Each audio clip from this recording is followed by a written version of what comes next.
નમસ્કાર ભાઈઓ બહેનો અને વડીલો, આધ્યાત્મની દુનિયામાં આપ સર્વેનું ખૂબ ખૂબ સ્વાગત છે। મિત્રો, સનાતન ધર્મ જે છે એ આપણો ખૂબ ગૂઢ અને વૈજ્ઞાનિક છે અને એ બધી વાત જે છે એ આપણા બાળકોને ખબર હોવી જોઈએ, કેમ કે જ્યાં સુધી આપણા બાળકો એના મહત્ત્વ નહીં સમજે ત્યાં સુધી એ લોકોની આંખ ખુલશે નહીં અને એને આપણા ધર્મની મહત્ત્વની ખબર પડશે નહીં અને એ લોકો બીજા ધર્મ તરફ વળશે।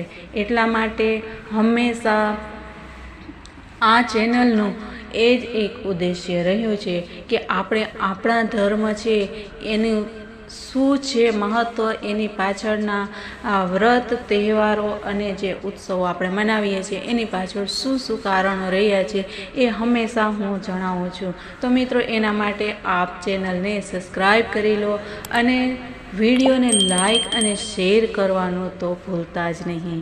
તો મિત્રો, આજે આપણે ચર્ચા કરીશું કે જે આપણા શરીરમાં છે એ જ પૂરા બ્રહ્માંડમાં છે, એ તો આપણે ખૂબ સાંભળ્યું છે, બરાબર છે ને? તો પછી આપણે જાણીએ કે આપણું આ શરીર છે એનું શું મહત્ત્વ છે અને એ શા માટે આપણે એને સંભાળવું જોઈએ। કેમ કે ભગવાન બુદ્ધે પણ કહ્યું હતું એકવાર, જ્યારે ભગવાન બુદ્ધે તપ કરવા માટે જ્યારે નીકળી પડ્યા ત્યારે એને એમ થયું કે હું ખૂબ તપ કરીશ અને પ્રભુને પ્રાપ્ત કરીશ, અને એના માટે એણે ખૂબ તપ કર્યું, પરંતુ એક નદી આવી, એ નદી ઓળંગવા માટે પણ એ સમર્થ ન હતા, એટલા કમજોર થઈ ગયા ઉપવાસને કારણે। અને ત્યારે એમને સમજાયું અને એમણે એક વાક્ય કહ્યું કે આપણે પરમાત્માને પ્રાપ્ત કરવા માટે આપણા શરીરને આપણે સુદૃઢ રાખવું ખૂબ જરૂરી છે, કેમ કે આ પરમાત્માને જો મેળવવા હશે તો આપણે કઠિન તપસ્યા તો કરવી પડશે, પરંતુ જરૂરી નથી કે આપણા શરીરને આપણે એકદમ ખતમ કરી નાખીએ।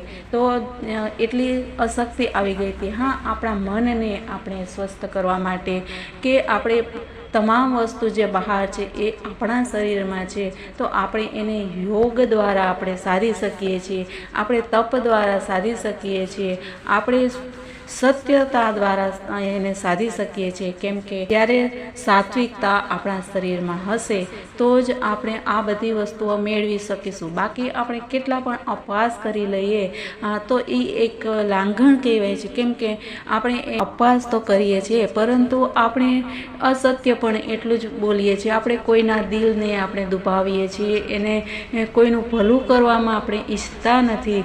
તો આ બધું કરીએ અને સાથે ઉપવાસ કરીએ તો એનો કોઈ ફાયદો નથી।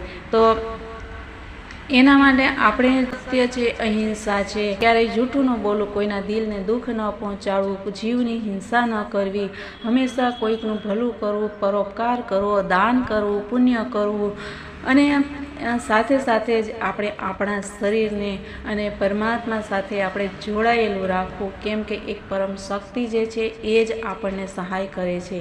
તો એના ઉપર શ્રદ્ધા અને વિશ્વાસ રાખવો જોઈએ અને એ શક્તિ શું છે એ એકવાર આપણે જાણવું જોઈએ, અને એ આપણે આપણો સનાતન ધર્મ જે છે એ જ બતાવે છે। તો મિત્રો, કહ્યું છે કે મનુષ્ય શરીર આ વિશાળ બ્રહ્માંડની જ મૂર્તિ છે। જે શક્તિઓ આ વિશ્વનું સંચાલન કરે છે તે બધી જ શક્તિઓ આ માનવ દેહમાં હાજર છે। આ શરીરમાં 7 દ્વીપો સહિત મેરુ પર્વત છે, નદીઓ, સમુદ્રો, પર્વત, ખેતર, ઋષિઓ, મુનિઓ, નક્ષત્રો, ગ્રહો, પુણ્ય તીર્થો, પીઠો અને પીઠ દેવતાઓ બધું જ વિદ્યમાન છે।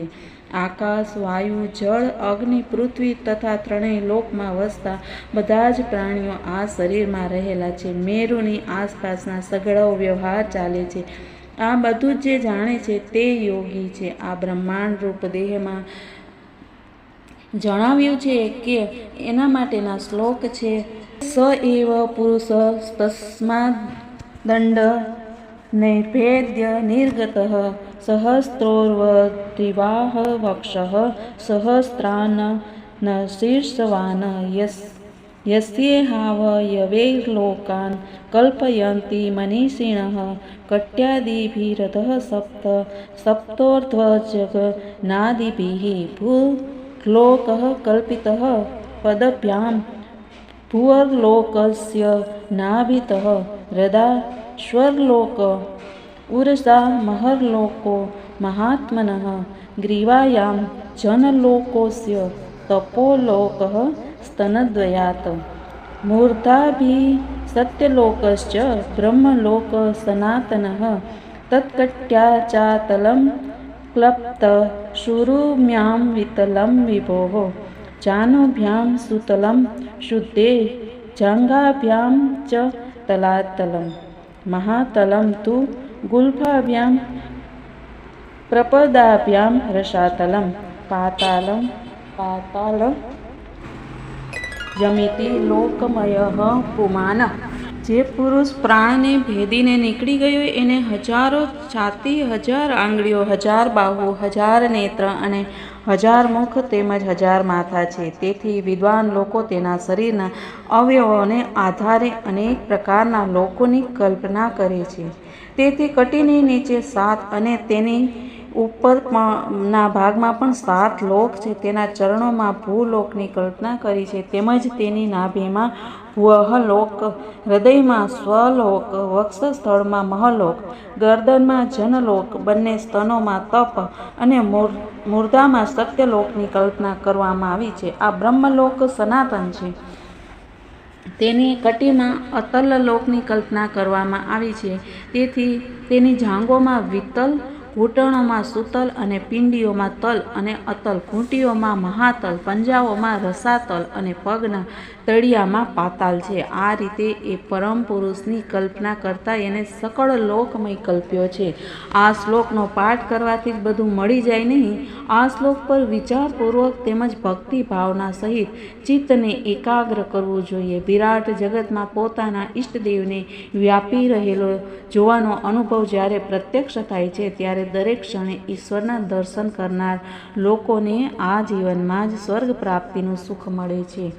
એટલા માટે આપણે આપણા સનાતન ધર્મએ કહ્યું છે કે આપણે દરેક મનુષ્યને ઈશ્વર સ્વરૂપ માનવો જોઈએ. આપણે કથામાં પણ સાંભળીએ છીએ કે સર્વના હૃદયમાં બિરાજમાન પરમાત્માને હું નમસ્કાર કરું છું. તો એ જ આપણો જે સનાતન ધર્મ છે એ સમજાવે છે અને આ ભાવ જેનામાં છે એ જ સાચો સનાતની છે. બાકીના આપણે સનાતની કહેવાને યોગ્ય નથી. તો મિત્રો, કાલે પાછા આપણે મળીશું કોઈક નવી વાતો સાથે. ત્યાં સુધી બધાને મિત્રો જય શ્રી કૃષ્ણ, રાધે રાધે, જય હિન્દ, વંદે માતરમ, ભારત માતાની જય.